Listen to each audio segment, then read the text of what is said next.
제가 어린이집 교사로 10년 근무하고 퇴사했잖아요. 이제는 솔직하게 말할 수 있습니다. 교사일 때는 부모님들이 선물 때문에 이렇게 고민하는 줄 몰랐어요. 스승의 날 선물 안 하면 우리 아이 불이익 받는 거 아닐까요? 결론부터 말하면 절대 불이익 없습니다. 걱정하지 마세요. 생일잔치 선물도 고민이죠. 이건 성의 없어 보일까 걱정되고, 또 어떤 집은 답례품까지 준비하니까 비교도 되고요. 오늘은 스승의 날 선물부터 생일잔치 선물까지 어떻게 준비해야 하는지 현실적인 기준을 솔직하게 알려드릴게요. 선생님께 드리는 선물. 다른 부모님들이 다 선물하는데 나만 안 하면 불안하다고요. 그 마음이라면 하셔도 됩니다. 하지만 가장 중요한 건 어린이집 분위기입니다.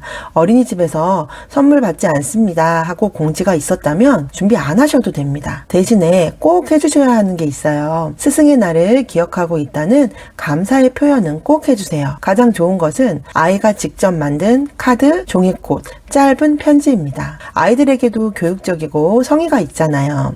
그런데 부모님이 너무 많이 도와줘서 만든 건 안 보내셔도 됩니다. 부모님께서는 키즈노트에 한 줄 메시지를 써주세요. 선생님 항상 감사합니다. 믿고 보내요. 이 한마디면 선생님이 힘이 납니다. 아이가 너무 어려서 뭘 만들 수 없다면 선생님 사랑해요. 티셔츠, 귀여운 머리띠 이런 거 착용하고 등원하면 너무 귀엽더라고요. 저도 너무 기분 좋아서 아이들 안고 셀카 많이 찍었어요. 스승의 날 선물을 안 받는다는 공지가 없다면 준비하는 게 덜 민망합니다. 단 금액은 3만원 이하로 환불 가능하거나 내가 써도 되는 걸로 준비하세요. 왜냐하면 간혹 돌려보내는 경우도 있거든요. 3월에 선생님을 처음 만나서 5월 스승의 날까지 사실 우리 아이하고 지낸 시간이 짧잖아요.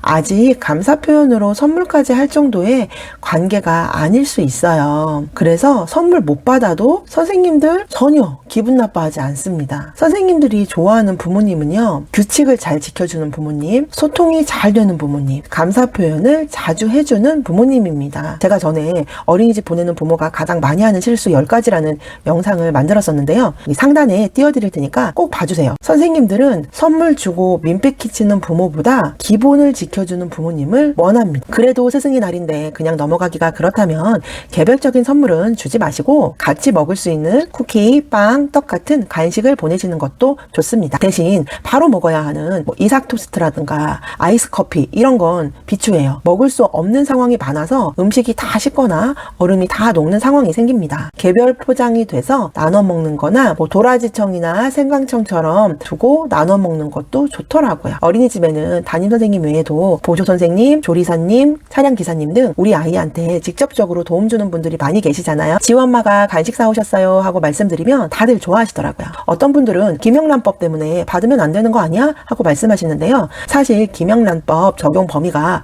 공공 업무를 수행하는 기관 종사자로 되어 있어서 법 해석이 좀 애매하더라고요. 오해나 불편을 피하고 싶은 어린이집은 아예 선물, 간식 다 안 받는다고 학부모님께 공지를 하고요. 고가의 선물은 거절하지만 간식은 소소한 정을 나누는 것이라고 생각하는 어린이집은 받는 분위기인 것 같아요. 여기서 중요한 건요, 선물을 주면 우리 아이를 잘 챙겨주겠지? 안 주면 우리 아이를 차별하는 거 아니야? 이런 생각은 안 하셔도 됩니다. 선물을 받으면 당연히 기쁘고 감사하지만 그건 챙겨준다는 느낌 때문이고요. 이 기분은 며칠 안 가는 게 사실이에요. 선생님들은 절대 부모님이 주신 선물을 좋다, 나쁘다 비교하지 않고요. 그것 때문에 아이들 차별도 하지 않습니다. 설, 추석, 크리스마스에도 선생님 선물 안 주셔도 됩니다. 근데 아무 말도 없으면 조금 서운해요. 키즈노트로 인사 한마디는 해주세요.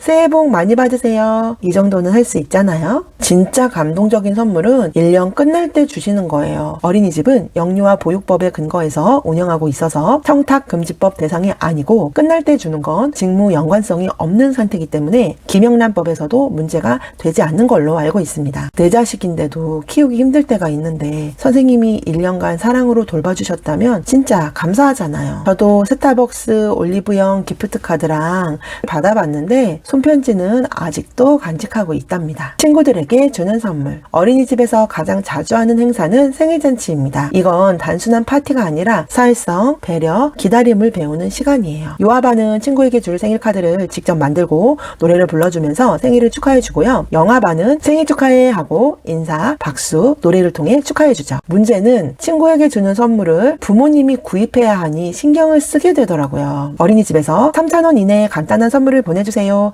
하고 제안을 하기도 하는데요. 사실 그 금액대는 살 게 없다는 반응이 많더라고요. 선물이 너무 성의 없어 보일까 걱정이고 너무 비싸면 또 부담되니까 걱정입니다. 요즘은 생일을 축하해줘서 고맙다고 구디백을 준비하기도 하니까 내가 준 선물보다 구디백이 더 비싼 거라서 민망했다는 얘기도 들었어요. 제 생각에는 기준 금액을 주는 어린이집은 무조건 금액에 맞춰주고 기준 금액이 없는 어린이집은 10,000원 이내로 부담 없고 튀지 않는 선물이 좋은 것 같아요. 친구랑 개인적으로 친해지면 따로 선물을 챙기면 되죠. 그럼 뭘 주면 좋을까요? 먹는 것은 추천하지 않아요. 이유는 간단합니다. 초콜릿, 사탕, 음료수 이런 거 안 먹이는 부모님들은 선물을 받고도 좋게 보지 않더라고요. 단 음식을 최대한 늦게 되도록 안 먹이고 싶은 분들도 있으니까 존중해주세요. 아이들이 쇼핑백 가득 생일 선물을 들고 집에 가는 모습을 보면 너무 즐거워 보여요. 어떤 분들은 쓸데없는 쓰레기라고 생각하지만 아이들은 선물을 하나씩 열어보는 즐거움이 있나 봅니다. 여기서 꼭 2가지 기억해 주세요. 친구 생일 선물 빠뜨리지 않기. 부모님의 실수로 우리 아이에 대한 부정적인 이미지를 만들 수 있어요. 왠지 안 가져올 것 같은 느낌이 쎄한 부모님이 있거든요. 그래서 제가 사비로 비상용 선물을 사놓았는데 역시나 어김없이 선물을 안 보내더라고요. 1, 2주 전부터 생일잔치 한다고 친구 선물 보내달라고 요청했는데 안 가지고 오면 무관심한 거죠. 부모님 생각하면 굳이 챙겨주고 싶지 않았지만 아이들 기분이 있으니까 챙겨주었습니다. 구디백 준비할 때 우리 아이 것도 넣어주세요. 답례품은 절대 필수는 아닙니다. 하지만 다른 친구들이 한다면 분위기 맞춰서 같이 해주는 게 좋은 것 같아요. 아직 어린아이들은 친구들 하나씩 다 나눠주고 왜 자기 건 없냐고 울어요. 반드시 우리 아이 것도 하나 더 넣어주세요.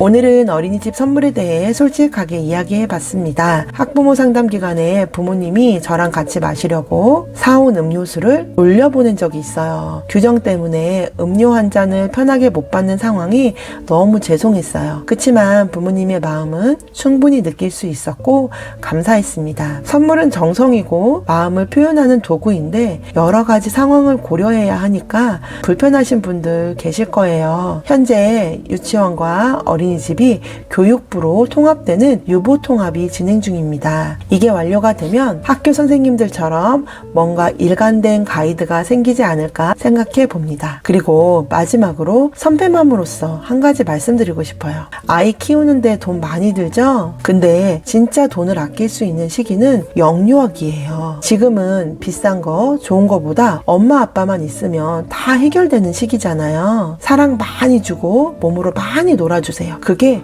훨씬 중요합니다. 뭐든 최고로 해주고 싶고 남과 비교하는 부모님의 마음을 조절하지 못하면 나중에 후회하게 돼요. 어린이집에 보내는 선물을 포함해서 아이 관련 지출을 통제하세요. 안 그래도 5월에 지출 많이 했잖아요. 저는 앞으로도 어린이집 관련된 정보와 육아 이야기 나눌 거고요. 제가 아이 키우면서 후회되는 것들도 풀어보려고 하니까 구독해 놓으시면 더욱 가까워질 수 있을 것 같습니다. 어린이집이나 육아에 대해 궁금한 점은 댓글이나 오픈 채팅방에 남겨주시면 답변 드리겠습니다. 그럼 저는 다음 주에 도움되는 영상으로 돌아오겠습니다.